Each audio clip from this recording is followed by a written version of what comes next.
Un crissement de pneus retentit. L'asphalte humide brillait sous la lumière des lampadaires. Antoine se précipita dans l'entrée de l'immeuble, le cœur battant la chamade. Il n'aurait pas dû être là. Une semaine plus tôt, sa mission professionnelle devait durer jusqu'en janvier, mais elle s'était terminée prématurément. Il voulait faire une surprise. Il voulait fêter le nouvel an avec sa femme. Il s'était arrêté en catastrophe au supermarché en chemin. Salade, champagne, fleurs, tout ça fait machinalement.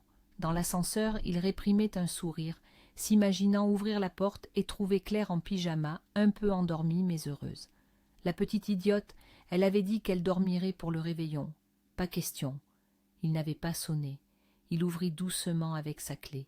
Il posa les sacs dans la cuisine. Une légère tremblement le parcourut, dû à l'excitation. Il s'approcha de la chambre.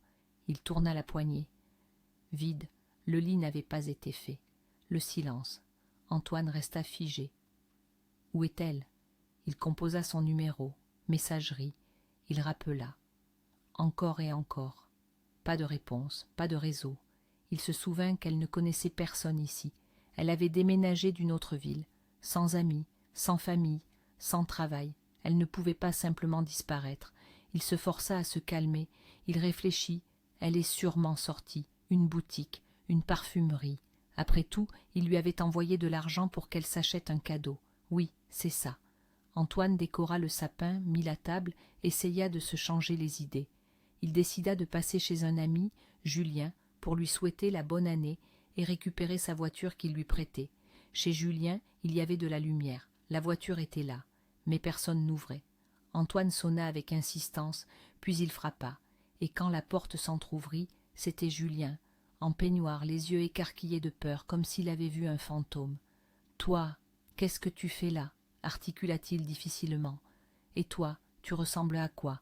Tu ne vas pas me laisser entrer. » Julien recula, hésitant. Antoine entra, il accrocha sa veste, et là il vit, au coin du placard, le manteau de Claire, celui-là même qu'il lui avait offert. Il se précipita vers la chambre. Il ouvrit la porte à la volée. Claire, à moitié déshabillée, se cachant le visage avec les mains. Un murmure. « Pardon !» La joue de Julien rencontra un point, sans un mot, juste un coup, dans le silence, et Antoine était déjà dehors, dans la rue, un panier près de sa voiture.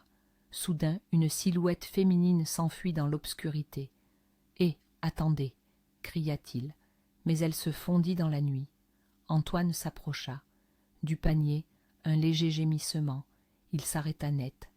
Il y avait un bébé, un garçon. Il prit le panier, sans hésiter. La police. « Attendez !» traîna l'officier de permanence d'un ton las. « Attendre ? Un bébé trouvé dans la rue. Attendez !» Antoine comprit, c'était inutile. Il ouvrit la nacelle. Un dossier avec des documents, une note, élève-le toi-même. Le choc, il appela un ami hacker. Il lui demanda de retrouver l'adresse de la mère d'après l'acte de naissance. 10 minutes plus tard, l'adresse arriva. Il s'y précipita. Une odeur de gaz s'échappait de l'appartement. La porte n'était pas fermée à clé. Dans la cuisine, une femme, assise, en larmes. « Debout !» ordonna Antoine. Il coupa le gaz, ouvrit les fenêtres, l'emmena sur le palier. « Tu peux marcher ?» Elle hocha la tête. Antoine prit le bébé. Il l'emmena chez lui. Dans son appartement, la femme buvait de l'eau, ses mains tremblaient.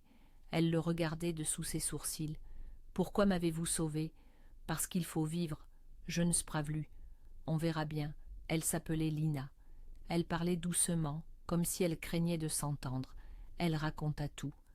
Comment elle était tombée enceinte de Julien. Comment il avait refusé l'enfant.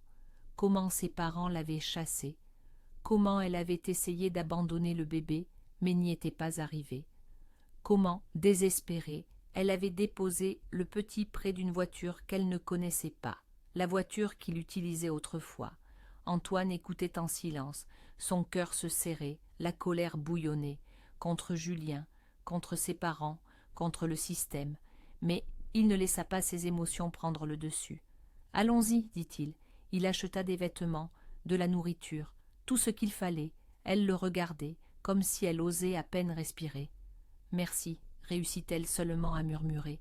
Le bébé s'était calmé, le nouvel an était sur le point d'arriver.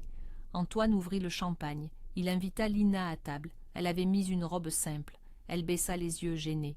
« Bonne année, Lina. Je m'appelle Antoine, dit-il. Elle sourit pour la première fois. « Bonne année. » Ils parlèrent jusqu'au matin. Il la voyait, elle, la vraie, fragile, pure, vulnérable. Il lui proposa de rester. Son appartement avait 3 pièces, et il était seul. Elle n'arrivait pas à y croire. Après les fêtes, il repartit en mission. À son retour, il constata que Lina n'avait presque rien dépensé. Pourquoi ça? Je ne veux pas être un poids. Lina, j'ai été promue. Maintenant, je suis au bureau. On va avoir une vie normale.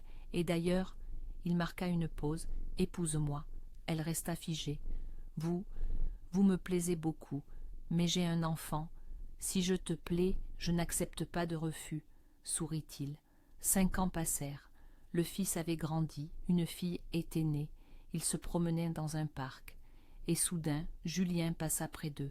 Il les reconnut, tenta de s'approcher, murmura « Peut-être que vous pourriez m'aider ?» Antoine l'écarta. Quelques minutes plus tard, Julien disparut au fond de l'allée. Lina regarda son mari. « Qu'est-ce que tu lui as dit ?»« Un petit secret. » Il l'embrassa sur le front et serra les enfants dans ses bras. Leur bonheur ne se cachait plus. Il était authentique.